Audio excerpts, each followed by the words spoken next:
सांस्कृतिक कार्य संचालनालयाचे सहाय्यक संचालक माननीय श्री संदीप बलखंडे, जोरदार टाळ्यांनी आपण यांचं मंचावर स्वागत करूया.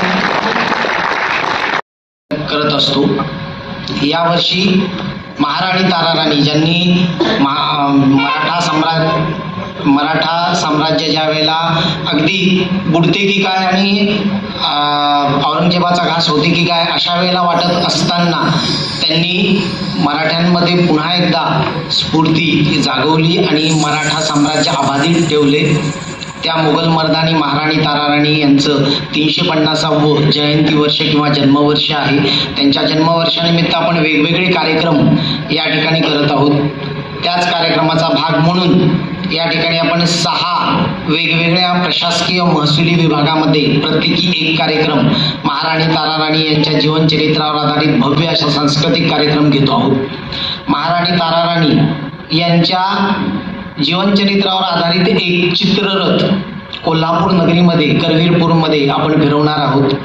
त्याचबरोबर विद्वत्त परिषदेचं आयोजन केलं जाणार आहे, जे महाराष्ट्रातलेच आणि महाराष्ट्राच्या बाहेर असणारे तज्ज्ञ लोक इतिहास क्षेत्रातले असतील यांना महाराणी ताराराणी यांच्या जीवनचरित्रावर आधारित विद्वत्त परिषदेचं आयोजन ते देखील कोल्हापूर किंवा संभाजीनगर या 2 पैकी एका ठिकाणी होणार आहे.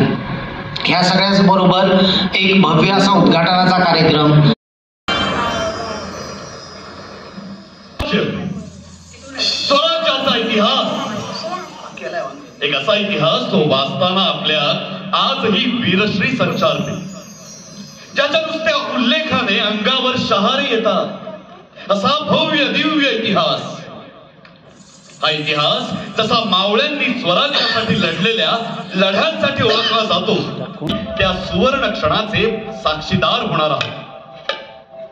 ताराराणी बाईसाहेबांच्या कर्तृत्वाच्या कहाणीची सुरुवात होते स्वराज्याची मुहूर्तमेढ रोवणाऱ्या असामान्य अद्वितीय अशा जिजाऊंपासून. राजमाता जिजाबाई भोसले, ज्यांना आपण आऊसाहेब किंवा मासाहेब म्हणून ओळखतो. असं म्हणतात शिवाजी जन्मण्याआधी जन्मावी लागते जिजाऊ, कारण त्यांनी त्या हिंदवी स्वराज्याचं स्वप्न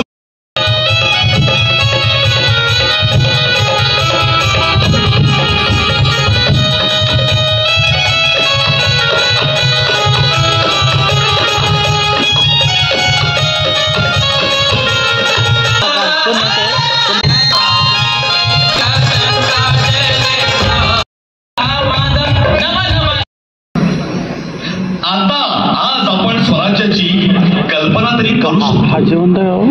पण ज्या काळात आपल्या पाठीत ताठ कणा आणि मनात स्वाभिमानी बाणा नव्हता, अशा काळात मासाहेब जिजाऊ यांनी स्वराज्याचं स्वप्न पाहिलं. आणि हो, मासाहेब जिजाऊ यांनी स्वराज्याचं स्वप्न केवळ पुराशी बाळगलं नाही, तर त्या स्वप्नाला सत्यात उतरवण्यासाठी अविरत परिश्रमही घेतलं. कल्पना, स्वप्न आणि वास्तव हा अशक्य संगम घडवला होता त्यांनी. चला तर बघूया कसं होतं मासाहेब जिजाऊंच्या कल्पनेतलं स्वराज्याचं चित्र.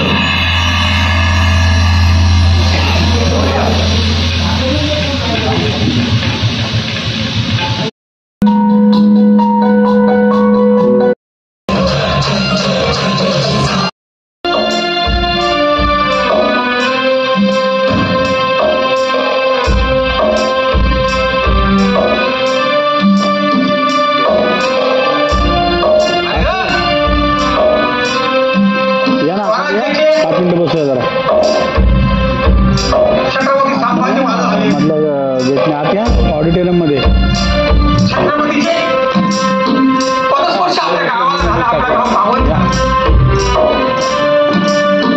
शिवाजी महाराज की, महाबली छत्रपती संभाजी महाराज की, छत्रपती संभाजी महाराज की.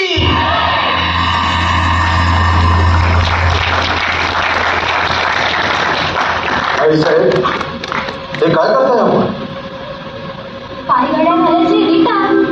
पैसे ती जनतेवर जुलूम करणाऱ्या त्या बादशाहाची रीत असेल.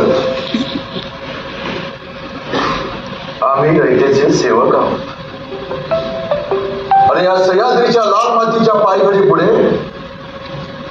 दिल्लीच्या किल्ल्यातील मखमली गालीच्या सुद्धा फिका आहे आवाज.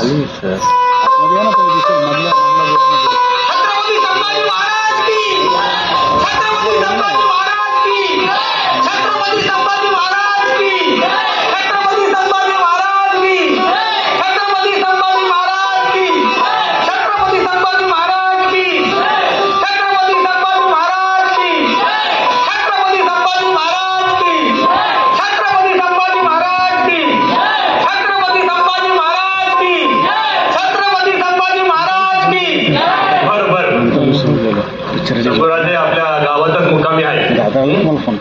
सांच्याला ग्रामदेवता वागेश्वरी देवीचं दर्शन झाल्यानंतर मंदिराच्या पारावरच गाव गण्याशी मसलत घेऊ. तोवर त्यात आराम करू द्या.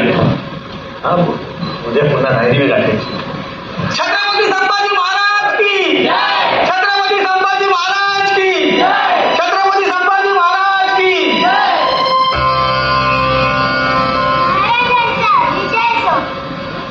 मामाश्री हे कोण? तुमचे चिरंजीव का? अहो नाही महाराज, आमची तारा. काय? तुमची कन्या? मग हा मावळ्याचा पेहराव? अहो तिला म्हटलं बरकर पोलकर छान शिवून घे, पण मला काय म्हणते शंभू महाराज येणार आहे, त्यांच्या सामना सर्वोबताची कन्या ही अशी बरकर पोलकर कशी दिसत? शिंप्याला बोलवून स्वतः त्याच्याकडे शिवून घेतली. वा तारा, तुम्हाला हा मावळ्याचा पेहराव आवडतो का? हो. का? हा पेहराव घातलेला मावळा स्वराज्याच्या ज्या वेशीवर असेल ना, तर त्या गावात शेतकरी कष्टकरी तर सोडाच, दुःख्यातही अन्न जेवणातही सुद्धा निर्धास्त सुखानं झोपत्या. म्हणून आवडतो मला हा पेहराव. वा भले शाबास. मामाश्री, नावाप्रमाणेच एक दिवस चमकणार ही तारा. अरे वा, हे काय तुम्ही शमशेर पण बाळगता? हो. आबा म्हणतात मराठ्याच्या पोरीला एका हाताने संसार, दुसऱ्या हाताने गणी माझ्यासमोर भाग काढला. शुद्ध दिशा पोटी फळे रसाळ उमटी. मग कधी जाणार मोहिमेवर? आधी येऊन तर दे त्याला. कोणाशी झगडा झालाय का तुमचा? लावू नका जगाशी.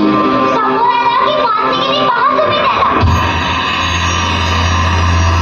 इतका गुस्सा? तुमचं भांडण झालंय का त्याच्याशी? अहो महाराज, त्याने मोठ्या महाराजांना आपल्याला बोलावून काहीच केले होते ना, म्हणून मारणार आहे मी त्याला. वा मामाश्री, धन्य झालो आम्ही. आबासाहेबांच्या स्वराज्याचा अर्थ तिसऱ्या पिढीलाही पुरता उमगला आहे. आज आम्ही सर्वांच्या साक्षीने भाकीत करतो. दिल्लीपतीच काय, सिद्धी, डच, इंग्रज, पोर्तुगीज, निजामशाही, कुतुबशाही, आदिलशाही हे सगळे एकत्र येऊन स्वराज्याच्या विरुद्ध लढले, तरीही स्वराज्याचे हे भगवे वादळ आता कोणीही रोखू शकणार नाही. बाळतारा, तुम्ही आवडलात आम्हाला. बोला, तुम्हाला काय बक्षिशी हवी? संशय ही आमच्या बापाची. दिली. मामाश्री, आऊसाहेबांनी आणि आबासाहेबांनी आमच्या बालपणी सरावासाठी बनवून घेतलेली ती रुपयाच्या मोठीची तलवार त्या या स्वराज्यरक्षीच्या भविष्य काळाला.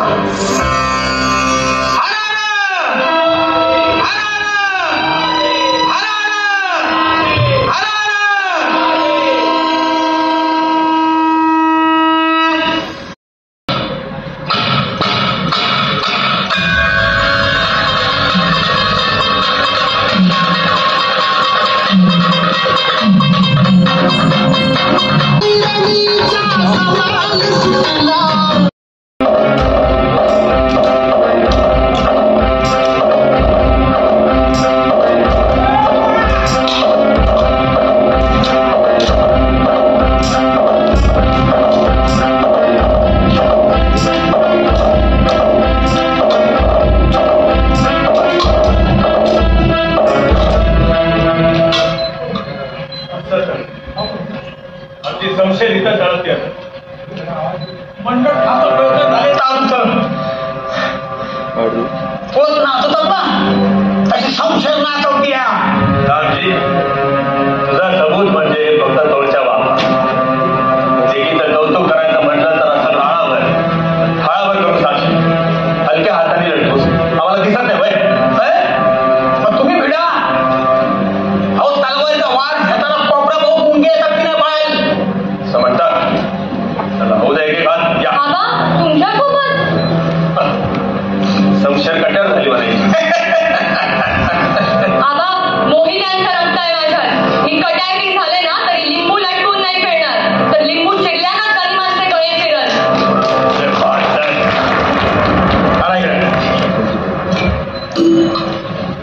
या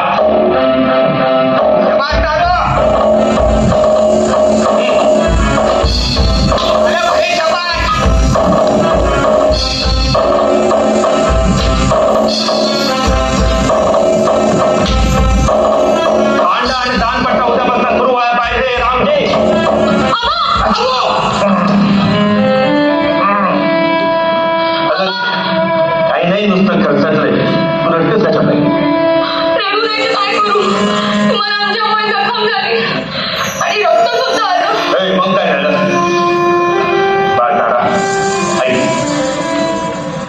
सच्च्या शेळीदाराच्या अंगावर आभूषण नाही हे असं जखमाचं गोंधळ शोभून दिसतंय मग नाही स्वराज्याचं शिलेदार व्हायचंय ना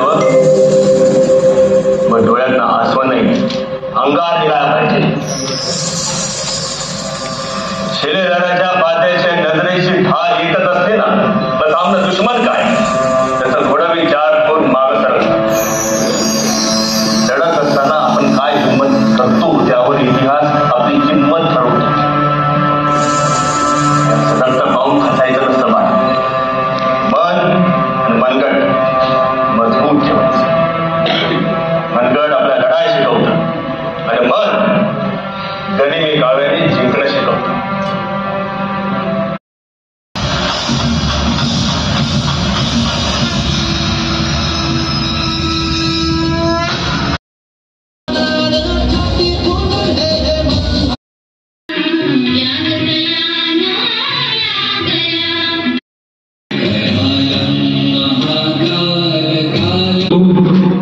त्याचबरोबर हा संपूर्ण सांस्कृतिक विभागाचा डोलारा सांभाळणारे मुख्यमंत्र्यांचे